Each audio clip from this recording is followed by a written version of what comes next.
Hello students, welcome to AIMS India online classes. This is a chemistry session. Here we are discussing about the chapter symbols and formulae. In this session we are going to see about valency and atomicity of the elements. What is meant by valency and what is atomicity we are going to see in this session. First let us go through the valency. During the formation of molecules of compounds, atoms combine in certain fixed proportions, isn't it? For example, if you see formation of molecule like water. In the formation of water, we know hydrogen and oxygen atoms, they combine in certain fixed proportion, isn't it? In the same way, in the formation of all kinds of compounds, atoms always combine in the fixed proportions. This is because of the fact that atoms have different combining capacities. Okay, if you say the water itself again, however it is prepared, always hydrogen and oxygen atoms they combine in the fixed proportion. Okay, this is just because of the each and every atoms they have certain combining capacities. Different elements they have different combining capacities. This combining capacity of the elements is known as their valency. Okay, the combining capacity of elements is called its valency. Valency is measured in terms of hydrogen atoms or oxygen atoms. So the combining capacities of the different elements are compared in terms of hydrogen atoms or sometimes with the oxygen atoms also. The valency of hydrogen is taken as 1 and it is selected as a standard of valency. So by taking the valency of hydrogen as a standard, the valencies of the remaining elements are measured. Okay, the valency of the different elements are measured in terms of either hydrogen or oxygen. So while calculating in terms of hydrogen, the valency of hydrogen 1, it is taken as a standard and the valencies of the remaining elements are measured based upon this standard value. Thus, the valency of an element also can be defined as the number of hydrogen atoms which combine with an atom of it. Okay, if you say the valency in terms of hydrogen, it also can be defined as the number of hydrogen atoms which combine with an atom of it is taken as its valency. Let us see an example so that we can understand. In methane molecule, if methane means it is one of the chemical substance with the molecular formula CH4, means one carbon atom combined with four hydrogen atoms. So we can say in methane molecule, one atom of carbon combines with four atoms of hydrogen. So what we defined here, valency in terms of hydrogen, what we said, the number of hydrogen atoms which combine with one atom of that element is taken as its valency. If we see with one atom of carbon, four hydrogen atoms are combined here in the formation of methane molecule. Now we can say the valency of this atom which is combined with hydrogens is taken as 4. What is the atom called? Carbon. So now the valency of carbon is considered as 4. Did you understand? So in terms of hydrogen, it is considered as the valency is defined as the number of hydrogen atoms that are combining with one atom of that element is taken as its valency. So here in the formation of methane molecule, one atom of carbon combining with four atoms of hydrogen. So the combining capacity of carbon is said to be 4. Combining capacity is nothing but valency. So the valency of carbon in this compound is 4. Okay. Since all the atoms do not combine with hydrogen, so the valency of elements is also defined in terms of other elements like oxygen and chlorine also. Okay. So in this way, as we have seen in the methane molecule, the valency we got it as 4. But most of the elements they may not react with the hydrogen. All the elements not expected to be reacting with the hydrogen. That's why Some elements, for some other elements, valency is expressed or compared in terms of oxygen. Or some other elements, the valency is defined in terms of chlorine. Now let us see how the valency is defined in terms of oxygen. Valency in terms of oxygen. Since the valency of oxygen is 2, because if you see in the water molecule formation, one oxygen atom is combined with two hydrogen atoms. Just now we have seen the valency definition in terms of hydrogen. The number of hydrogen atoms that are combining with one atom of an element is considered as its valency. Now here two hydrogen atoms are combining with one atom of oxygen. So the valency of oxygen can be taken now as 2. So it is taken as a fixed now, or it is taken as a standard. By taking it as standard, the valencies of other elements are measured in terms of oxygen. So in terms of oxygen, the valency can be defined as double the number of oxygen atoms with which one atom of an element can combine is called its valency. Suppose an element is combining with X oxygen atoms, then its valence will be 2x. So it is defined as double the number of oxygen atoms with which one atom of an element can combine is called its valency. Let us see an example for this also. For suppose in calcium oxide molecule, one atom of calcium is combining with one atom of oxygen, isn't it? Now, double the number of oxygen atoms that are combining with one atom of calcium is taken as valency of calcium.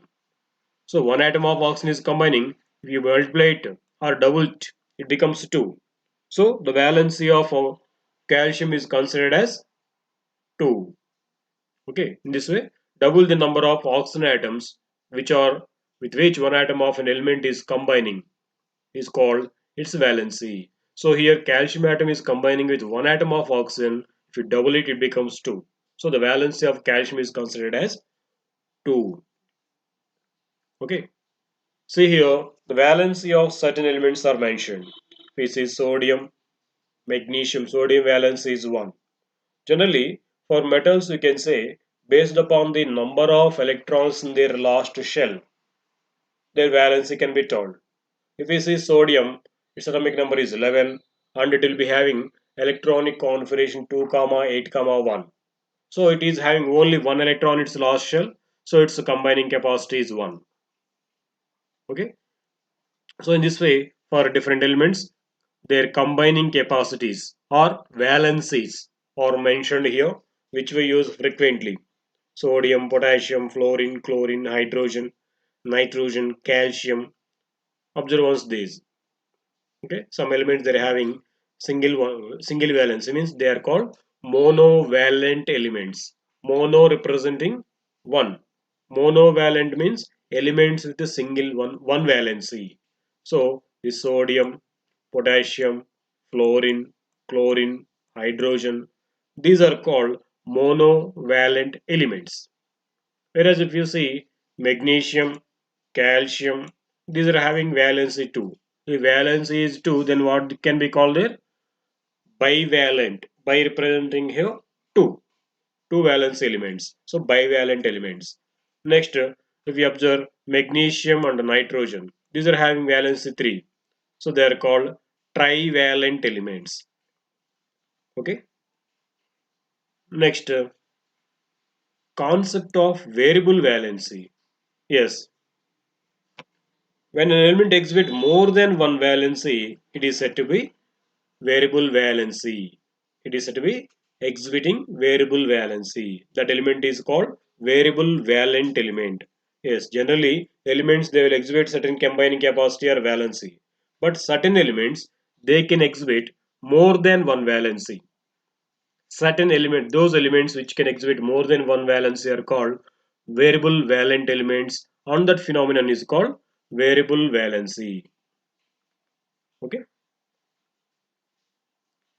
The reason for the variable valence in certain metals is that depending upon the experimental conditions, an atom of the metal loses one or more electrons that are present in its outermost shell, nothing but valence shell. And sometimes it also may lose some electrons from the shell next to outermost shell. That is why sometimes it will show one valency and some other times that it may show another valency. Okay, that's called variable valency. So did you understand the reason? So in some of the metals, they lose in some chemical reactions their electrons from the outermost shell. Outermost shell means last shell. Suppose we consider this is an atom with the different shells. So that may have so many number of electrons in all the shells. So some atoms in certain kind of chemical reactions, they lose electrons only from the outer shells. Then they show certain valency. In some other chemical reactions, along with the electrons from the outermost shell, they also release certain electrons from the last but one shell, that is called next to outermost shell. Then one more kind of valency to exhibits. In that way, these elements can show more than one valency based upon the experimental conditions. So these elements are called variable valent elements. Okay. Thus, they exhibit variable valency. Then we may get one doubt. If an element is exhibiting one valency, then it is given a fixed name. Suppose if you see sodium, sodium exhibits a plus one valency, then it is called sodium ion. If you say oxygen, it will gains two electrons, so its combining capacity is 2. So we can say its ion value name is oxide ion. But if you say some element they're exhibiting more than one valency, then how to name these ions with different valencies? That is, let us see here how to name these different ions which are formed with different valencies by an element. If an element exhibits two different valencies, then suffix ous is attached at the end of the name of the metal for lower valency, and suffix ic is attached at the end of the name of the metal for higher valency. So if an element is exhibiting two different valencies, then the ion with lower valency is named by attaching ous at the end of its name, and the ion with the higher valency is named by attaching ic at the end of its name. Okay, in this way they are named. Let us do an example here. For example, iron can exhibit two valencies, plus 2 and plus 3. Okay, see here, iron combined with two chlorine atoms here. Each chlorine atom valency is 1, so iron valency becomes here 2. And here 3 chlorine atoms are combining with iron. So iron valency in this compound is 3. Now in this way, the same iron exhibiting two different valencies. Now how to name these two different ions? That's the way here we are going to see. So here the charge or a valency of iron is 2. Then it is ion with the lower valency, you can say. It is named with OUS us attaching at its name. Actually the name of iron in the Latin is ferrum, isn't it? Ferrum. By removing the last one or two letters from its name, OUS us is attached at the name. It becomes now ferrous. It is called now ferrous ion. Fe plus 2 is called ferrous ion. And it is a higher valency ion. Fe plus 3 in this molecule is ion with the higher valency. It can be named by removing these two letters from its original name by attaching IC. It becomes now ferric. So Fe plus 3 ion is called ferric ion. Fe plus 2 ion is called ferrous ion. In this way, the two ions formed by an element can be named by attaching us and ik at their end of their names. Okay, this is about variable valency. Let us see here different elements other than iron which are exhibiting variable valencies. Iron we have seen just now, Fe plus 2 ferrous ion, Fe plus 3 ferric ion. In the same way, copper also can show two different valencies, Cu plus and Cu plus 2. Here, Cu plus ion is called as cuprous ion because the name of copper in the Latin is we know as cuprum. By removing one or two letters from its name at the end, OUS us is attached to this. It becomes no cuprous for the lower ion. And in the place of this IC is attached, it becomes then cupric. In the same way, argentum, argentus and argentic. Mercury, mercurous, mercury. Okay, this is about variable valencies of different elements. Now, let us see the another concept, atomicity. The molecules of an element are constituted by some types of atoms. Molecules of many elements such as argon, helium, etc. are made up of only one atom of that element, isn't it? Because we know these elements are least reactive elements. They do not combine with any other elements, and even they won't combine even themselves also. They will be existing always in the individual atoms form. So in their molecules there will be only one atom. But this is not the same case with most of the elements. So most of the non-metals especially, they won't exist in a single atomic form. This is the case only with noble gases, and most of the metals. They exist with the single atoms in their molecules. But most of the non-metals, they won't exist as this. For example, a molecule of oxygen consists of two atoms of oxygen, and hence it is known as a diatomic molecule, because we know the molecular formula of oxygen is O2. So in the molecule of oxygen, there are two oxygen atoms combined chemically. How many atoms are there? Two atoms in one molecule. That's why oxygen is said to be diatomic molecule. If three atoms of oxygen unite into a molecule instead of two atoms as usual, then it will form a molecule with the formula O3. This is called ozone. So here ozone constitute three atoms of same element oxygen.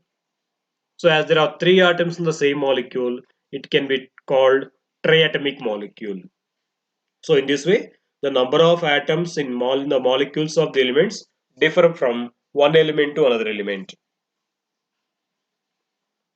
Now we can define this here as the number of atoms constituting a molecule is known as its atomicity. The number of atoms present in one molecule of an element is called its atomicity. Okay. Molecules of metals and some other elements such as carbon do not have a simple structure but consists of very large and indefinite number of atoms bonded together. They only have single atoms. They will be having so many number of atoms combined together in the indefinite number. But generally, for non-metals, we can say this. Generally, elements exist as single atoms. However, sometimes two or more atoms of an element combine with one another to form compound atom, which is also called molecule. Based upon this, depending upon the number of atoms present in its molecule, the elements can be classified into different types. That means, based upon the atomicity, elements can be classified into different types. What does it mean by atomicity? The number of atoms present in one molecule of an element is called atomicity. Based upon the atomicity, elements can be classified into different types. Let us see those here. Monoatomic elements. First classification you can say as monoatomic elements. Here mono represents single or one. That means the molecules of elements which contain only one atom in them are considered as monoatomic elements. The molecules of monoatomic elements contain only one atom in them.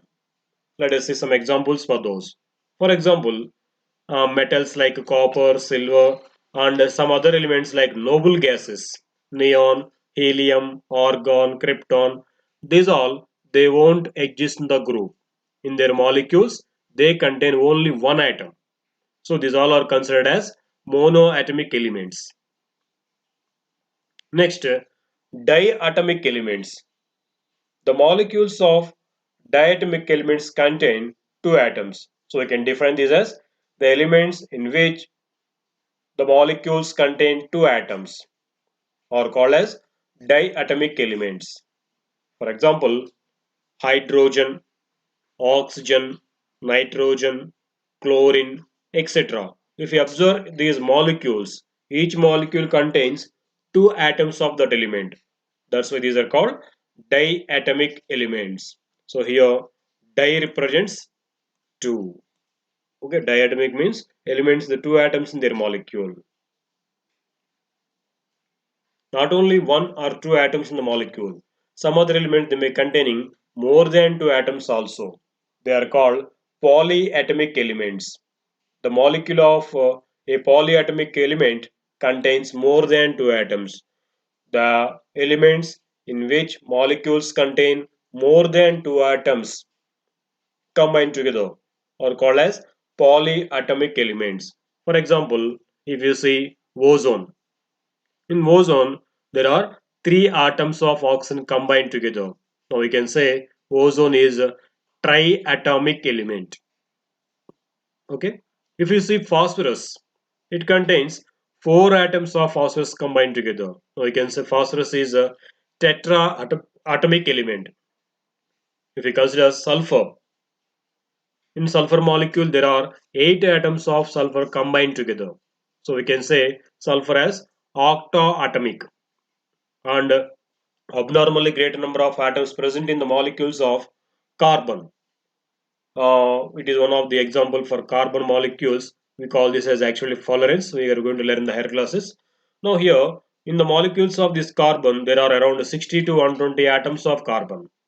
So these are all together considered as polyatomic elements. The elements in which the molecules contain more than two atoms combined together are called polyatomic elements. Okay. Let us see some more information about the elements. We know till now scientists they have discovered so far 118 elements. Out of these 118 elements, 104 elements occur as solids. And 11 elements exist as gases. And two elements are existing in the liquid state. We know only two elements out of 118 elements, only two are existing in the liquid state. One is a metal and another one is non-metal. What is a metal in the liquid state? Yes, it is mercury. Mercury is the liquid metal, whereas one more element that is bromine. Bromine is the liquid non-metal. Out of these 118 elements, 93 elements occur as metals and 11 elements exist as non-metals and 6 elements occur as noble gases and even 7 elements occur as metalloids. What does it mean by metalloids? We know about metals and non-metals, but there are certain elements which can exhibit the properties of both metals and non-metals. They are called metalloids. Okay, this is some more information about elements. Okay, thank you for watching our video. Please subscribe our YouTube channel Aims Today and visit our website aimstoday.in for latest updates on recorded videos.